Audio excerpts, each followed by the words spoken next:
Hello students, welcome back to Arpita's classes. आज हम करेंगे एक्सरसाइज 1.2 के जो बचे हुए क्वेश्चन थे वो करेंगे। पिछली क्लास में हमने किए थे क्वेश्चन नंबर 1, 2, 3, 4। आज हम करेंगे क्वेश्चन नंबर 5, 6 एंड 7। चलिए स्टार्ट करते हैं। चेक वेदर पहला क्वेश्चन है आपका 5th। Check whether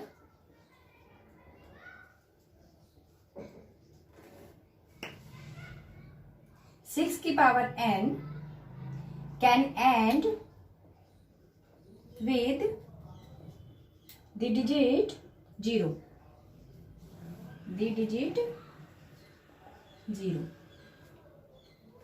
for any natural number n, for any natural number n। Okay, अब क्या मतलब हुआ इस क्वेश्चन का देखते हैं। देखो, आपने चेक करना है। वेदर मतलब होता है कि हाँ या ना। जब क्वेश्चन पूछा जाता है तो चेक वेदर 6 की पावर n कैन एंड। अगर 6 की पावर n, 6 की हम कोई भी पावर लगा दे, 6 की पावर नेचुरल नंबर में कैसे, प्राकृत संख्या में कैसे, 6 की पावर 1, 2, 3, 4, 5, 6, इस तरह से कुछ भी हम 6 की पावर लगा दे, नेचुरल नंबर पे लगा दे। नेचुरल नंबर प्राकृत संख्या होती है ना। तो ये तो 6 की पावर 1 लगाने पे 6 देगा, 6 की पावर 2 लगाने पे 36 देगा। ऐसे ही 6 की पावर कुछ भी अगर नेचुरल नंबर लगाएं तो क्या कभी इसके वंस प्लेस पे एंड जो डिजिट होगी क्या उस पे 0 कभी आएगा? 6 की पावर 2, 6 की पावर 3, 6 की पावर 4, ऐसे तो हम करते हुए चले जाएंगे। 6 की पावर 3 216 होता है, 6 का क्यूब तो 216, 6 की पावर 4। लेकिन क्या हम कोई ऐसा नेचुरल नंबर सोच पाएंगे जिसमें 6 की पावर उस नेचुरल नंबर को, उस प्राकृत संख्या को रख के हमें यहाँ पे वंस प्लेस पे, इकाई के स्थान पे 0 मिल जाए, 0 पे एंड होगा। ठीक है, तो इसको हम, वैसे तो आपको पता ही 6 के जो वंस प्लेस पे होते हैं वो 6 ही आते हैं अगर हम 6 की पावर लगाते चले जाएं। लेकिन फिर भी ये इसको एक्सप्लेन करने के लिए कह रहे हैं, चेक करो कि ऐसा कभी होगा। तो देखिए स्टार्ट कैसे करेंगे क्वेश्चन को। क्वेश्चन का आंसर स्टार्ट करते हैं। गिवन सबसे पहले दिया है, आपको दिया क्या है, 6 की पावर n, ऐसे लिखेंगे। फिर आपने क्या चीज इसमें क्या चीज इसमें चेक करनी है, टू चेक। ठीक है ना, टू चेक। अगर हमें कुछ चीज शो करना होता है तो टू शो, एंड अगर प्रूव करना to prove and to check. हमें चेक करना है कि 6 की power n can end with 0, with the 0। ये हमने करना है। क्या 6 की पावर n 0 पे खत्म होती है, 0 पे अंत होती है, ये हमने करना है। जहां पर where n is a natural number. Natural number 1, 2, 3 से स्टार्ट होते हैं, हिंदी में जिन्हें प्राकृत संख्या कहते हैं, प्राकृत संख्या। ठीक है ना। तो क्या n is a natural number, n एक नेचुरल नंबर है। तो हमारे पास क्या n पे 0 पे एंड होगी संख्या। चलो चेक करते हैं। चेक करने के लिए पहले हम इसको क्या करेंगे, इस पे लगाएंगे अप्लाई, बाई की जगह अप्लाई लिखते हैं। Apply fundamental theorem of arithmetic, fundamental theorem of arithmetic. क्या होती है फंडामेंटल थ्योरम ऑफ अर्थमेटिक? अंक गणित की आधारभूत प्रमेय, अंक गणित की आधारभूत प्रमेय। इस फर्स्ट लेसन में हम बार बार पढ़ रहे हैं इसको, है ना।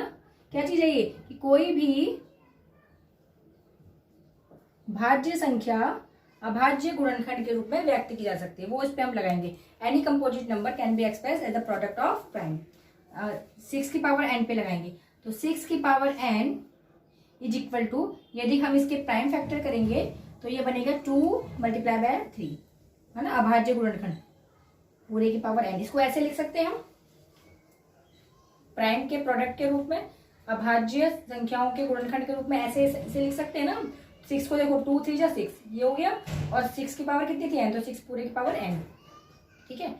अच्छा, अगर ये इसके एंड प्लेस पे 0 होता, अगर इस नंबर के एंड पे 0 होता तो इसका मतलब ये 10 से डिविजिबल होता, 5 से डिविजिबल होता और 2 से भी डिविजिबल हो जाता, होता नहीं होता।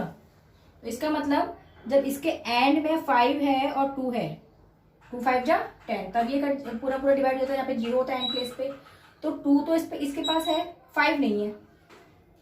इस फैक्टर में 5 नहीं है। इसमें अगर 5 होता तभी यह 0 से एंड होता।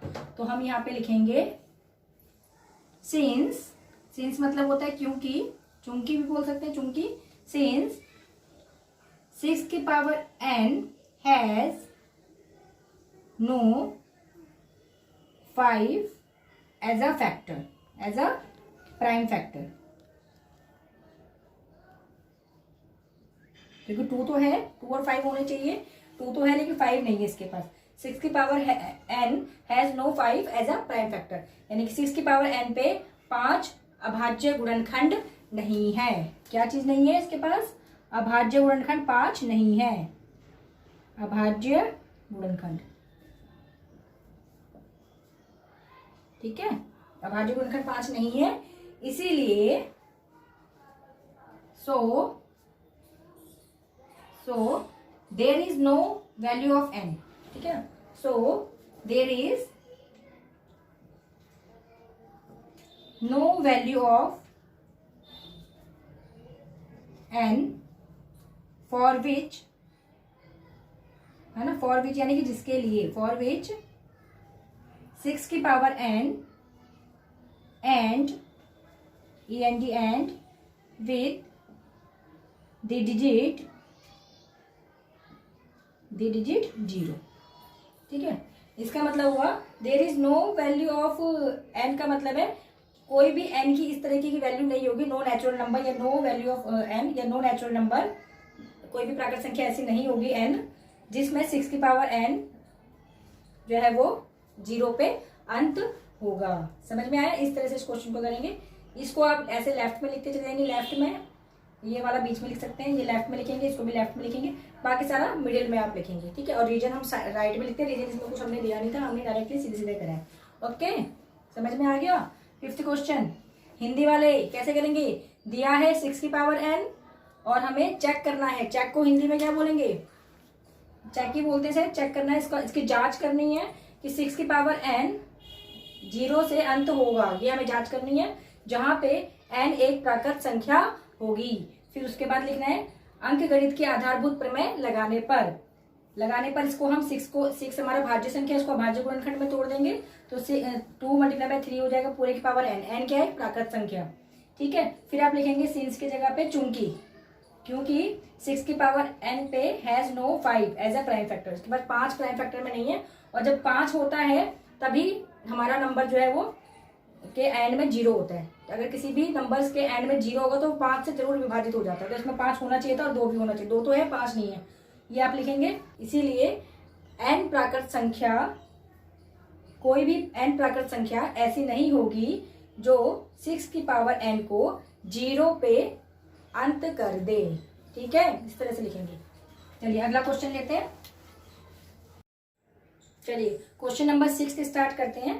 Explain why 7 multiply by 11 multiply by 13 plus 13 and 7 multiply by 6 multiply by 5 multiply by 4 multiply by 3 multiply by 2 multiply 1 plus 5 are the component number. हमें ये एक्सप्लेन करना है कि क्यों ये जो 2 नंबर्स दिए हुए हैं ना, ये क्यों भाज्य संख्याएं हैं, एक्सप्लेन करना है। तो एक्सप्लेन करते हैं। चलिए स्टार्ट करेंगे आंसर नंबर 6। एक्सप्लेन कैसे करेंगे? देखिए हमें गिवन है number 7 multiply 11 multiply 13 plus 13। Okay, और दूसरा नंबर दिया हुआ है 7 6 5 4 मल्टीप्लाई में सारे 3 2 1 एंड प्लस 5, ये 2 नंबर दिए हैं आर कंपोजिट नंबर। ये हमें बताने कि ये भाज्य संख्याएं हैं। तो हमें क्या शो करना है, इनको क्या एक्सप्लेन करना है? टू एक्सप्लेन लिख सकते हैं। एक्सप्लेन, क्या एक्सप्लेन करना है? दे आर कंपोजिट नंबर, ये भाज्य संख्याएं हैं। भाज्य संख्याएं, ये हमने शो करना है। अब देखो कैसे करेंगे आंसर सॉल्व करेंगे। देखो वी कैन राइट हम लिख सकते हैं। हम इसको कैसे लिख सकते हैं? 7 multiply by 11 multiply by 13 plus 13। ये सारा का सारा क्या है? प्राइम नंबर्स है। इन प्राइम नंबर्स को जब हम मल्टीप्लाई करेंगे तो हमारे पास जो भी नंबर आएगा उसमें जब हम 13 भी क्या आ गया? एक 13 हमारा जो है 2 बार है। देखिए यहाँ पे ना, जब हम इन सबको मल्टीप्लाई करेंगे तो जो हमारा आंसर आएगा वो क्या आएगा? कंपोजिट नंबर आएगा। क्यों आएगा कंपोजिट नंबर?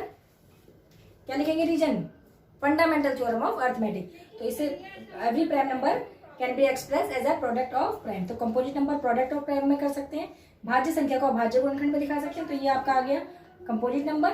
और जब कंपोजिट नंबर में हम प्राइम नंबर ऐड करेंगे तो वो अगेन देगा हमें कंपोजिट नंबर। किससे आया? Bye fundamental theorem of, answer यही देना है कि bye fundamental theorem of arithmetic. ठीक है, थ्योरम ऑफ अर्थमेटिक। बस इसका सिंपल सा आंसर है कि आपने बोलना है ये जो आंसर आया है ये आया है अंकगणित की आधारभूत प्रमेय से। अंकगणित की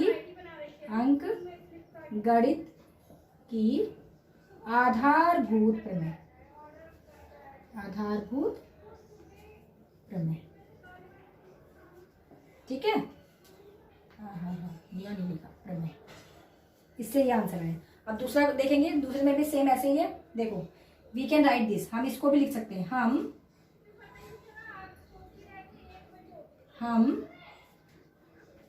लिख सकते हैं, कैसे लिख सकते हैं इसको? देखो 7 मल्टीप्लाई बाय 6 को हम अभाज्य गुणनखंड में लिख सकते हैं। कैसे? 2 गुणा 3, 2 मल्टीप्लाई बाय 3, 2 3 6, ऐसे हो जाएगा ना। इसको ऐसे लिख सकते हैं। और मल्टीप्लाई बाय 5 मल्टीप्लाई बाय 4 को कैसे लिख सकते हैं प्राइम नंबर्स में, अभाज्य संख्या में? ऐसे 2 2 4, ये आ गया। मल्टीप्लाई बाय 3 मल्टीप्लाई बाय 2, ये हो गया। अब मल्टीप्लाई बाय 1, 2 1 2 करेंगे तो यहाँ पे 1 लिखने की जरूरत नहीं है, 2 1 2, ये हो गया। और प्लस 5। ठीक है, अब ये सारे देखो क्या कौन से नंबर आ गए? हम इसको लिख सकते थे ऐसे, अभाज्य गुणनखंड में लिख सकते थे ना। ये देखो इसको हम किसमें लिख सकते थे? प्राइम फैक्टर के प्रोडक्ट के रूप में लिख सकते थे। इस नंबर को लिख दिया। इसमें 6 आपका प्राइम नंबर नहीं था, अभाज्य संख्या नहीं थी, क्योंकि इसके ज्यादा फैक्टर थे, इसके ज्यादा गुणनखंड थे, 2 3 6, तो ये नहीं था, ये आपका कंपोजिट नंबर था। इसको हमने प्राइम में लिख दिया 2 3 6। और ये भी नहीं था, इसको भी हमने प्राइम लिख दिया 2 2 4। और जब ये सारे के सारे प्राइम नंबर आ गए तो जो प्राइम नंबर का जो कलेक्शन होता है, जो प्रोडक्ट होता है, ठीक है ना, अभाज्य संख्याओं का जो गुणनखंड होता है उसको हम क्या कहते हैं? उसको हम भाज्य संख्या कहते हैं। ऊपर मैंने इंग्लिश में लिखा था, यहाँ पे हिंदी में लिख देती हूँ, भाज्य संख्याएं। तो यह एक भाज्य संख्या है। ठीक है, कंपोजिट नंबर है। कैसे? Bye fundamental theorem of arithmetic, अंकगणित की आधारभूत प्रमेय से। ठीक है, तो ये आपका भाज्य संख्या है। और जब भाज्य संख्या में हम प्लस करेंगे एक प्राइम नंबर और एक अभाज्य संख्या और, तो हमें दोबारा अगेन क्या मिलेगी? कंपोजिट नंबर मिलेगा। दोबारा से हमको मिलेगा बराबर में भाज्य संख्या। ठीक है, भाज्य संख्या ये हमको मिलेगा। क्लियर? तो इसका मतलब हैंस प्रूव्ड, हैंस एक्सप्लेन्ड, अतः एक्सप्लेन हुआ, हैंस एक्सप्लेन्ड। दे कौन से? मैं पूरा नहीं लिखूंगी, इसको फिर पूरा लिखना पड़ेगा। हैंस दे या these number are, they are composite number, अतः सिद्ध हुआ यह एक भाज्य संख्याएं हैं। भाज्य संख्याएं हैं। ठीक है ना?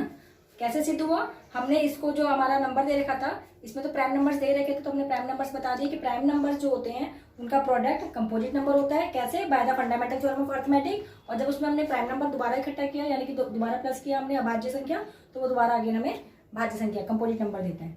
फिर हमने अगले को देखा कि इसमें तो प्राइम नंबर्स नहीं था 6 और 4, तो इसको हमने प्राइम नंबर बना लिया। 7 को सेम लिखा, 6 को हमने 2 × 3 प्राइम नंबर बना लिया, अभाज्य संख्या के गुणनखंड। 5 सेम लिखा, 4 को 2 और 2 में बना दिया, 3 और 2। ये जब सारा बन गया प्राइम फैक्टर्स में, अभाज्य गुणनखंड के रूप में व्यक्त हो गया। तो अभाज्य गुणनखंड के रूप में जो भी संख्या व्यक्त होती है वो एक भाज्य संख्या होती है ना।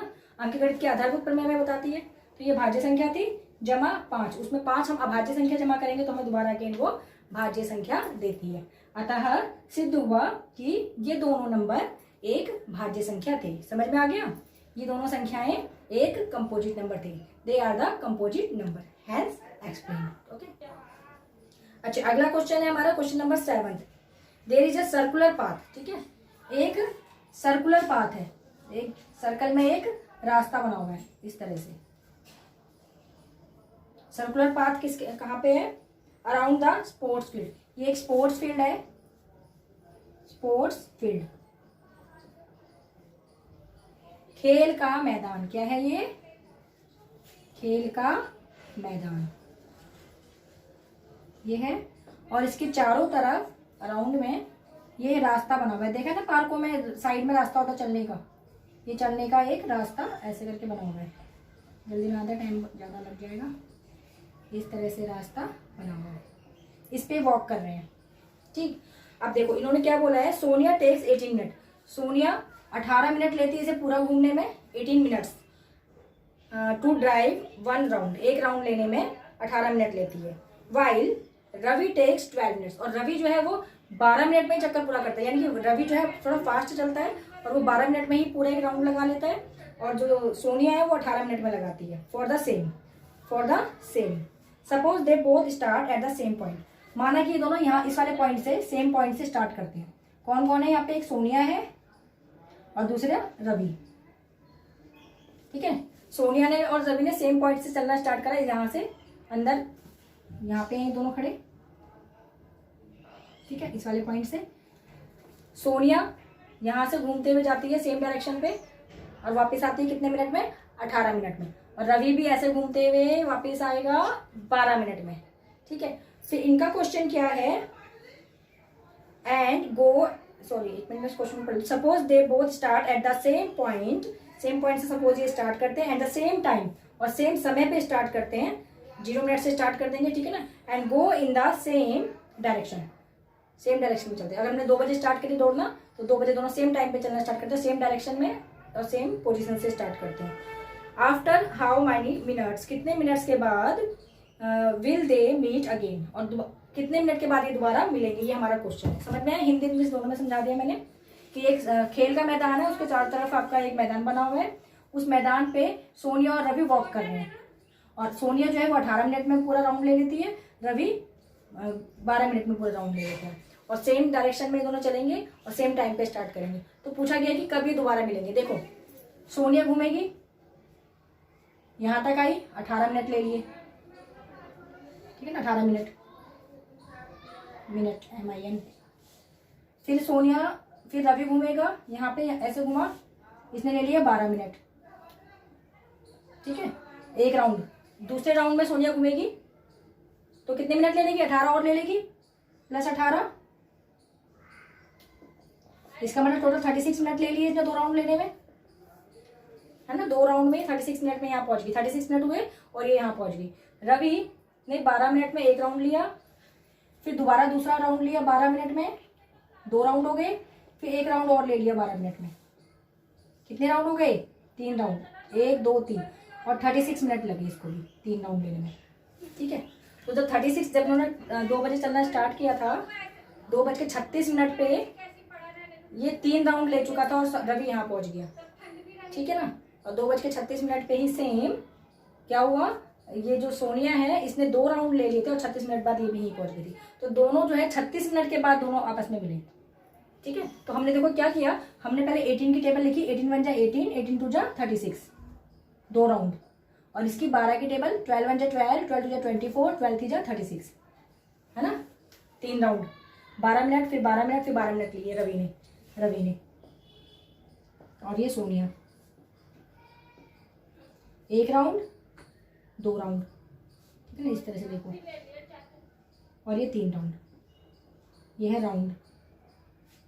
एक राउंड लिया 18 मिनट में, 2 राउंड लिए 36 मिनट में, और ये तीसरे मिनट लिए 36 मिनट में। तो 3 राउंड में आके और ये 2 राउंड में आके 36 मिनट में दोनों के दोनों ये मिनट्स हैं, इनके मिनट्स मिल गए। तो इसकी भी हमने टेबल लिखी और इसकी भी टेबल लिखी। जो टेबल्स होती है उसको हम मल्टीपल कहते हैं, हिंदी में गुणज कहते हैं। हमने गुणज में सबसे छोटा गुणज देखा कौन था, सबसे छोटा मल्टीपल देखा, और जब हमने टेबल लिख के सबसे छोटा मल्टीपल देखा उसको बोलते हैं लीस्ट कॉमन मल्टीपल, है ना, यही बोलते हैं। तो इसीलिए हमने इसका क्या निकालना था, एलसीएम। समझ में आया क्वेश्चन? तो इस क्वेश्चन का हम फटाफट एलसीएम निकालेंगे। ये मैंने बस आपको समझाया कि इसका एलसीएम क्यों निकालेंगे। बच्चे सोचते हैं इसका एचसीएफ भी तो निकाल सकते, तो एलसीएम क्यों निकाला, तो वो मैंने आपको समझाया है। ठीक है, चलिए एलसीएम निकालते हैं, इसको मिटोती नहीं हूँ। यहाँ पे देख लेते हैं 7 नंबर क्वेश्चन का आंसर। आपको सिचुएशन पता लग गई है, सोनिया और रवि दौड़ रहे हैं एक फील्ड पे, गोल है और टाइम कितना कितना है पता लग गया। स्टार्ट करेंगे कैसे, एलसीएम ऑफ 18 एंड 12, 2 नंबर का एलसीएम निकालेंगे। कैसे निकालेंगे, इस वाले मेथड से निकालेंगे जो हम पहले से कर रहे हैं। 2 9 जा 18, 2 6 जा 12, ठीक है, 3 3 जा 9, 3 2 जा 6, ये हो गया इसका लीस्ट कॉमन मल्टीपल। एलसीएम बराबर 2 मल्टीप्लाई बाय 2 कितनी बार है, 2 बार, 2 की पावर 2 मल्टीप्लाई बाय 3 की पावर 2, तो कितना है 2 2 जा 4 एंड 3 3 जा 9, 9 4 जा 36 मिनट। अतः यह हैंस लिखेंगे, हैंस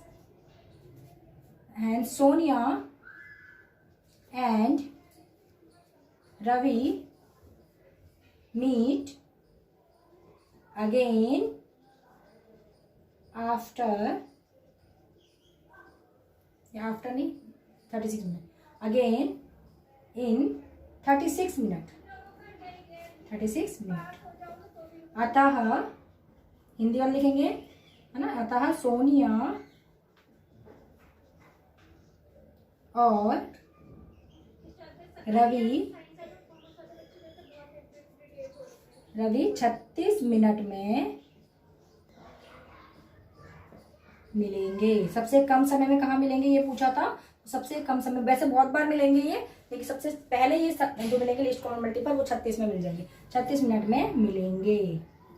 ओके, समझ में आ गया? तो ये हमारा आंसर हो गया। इस तरह से इस क्वेश्चन को करेंगे, ठीक, ओके।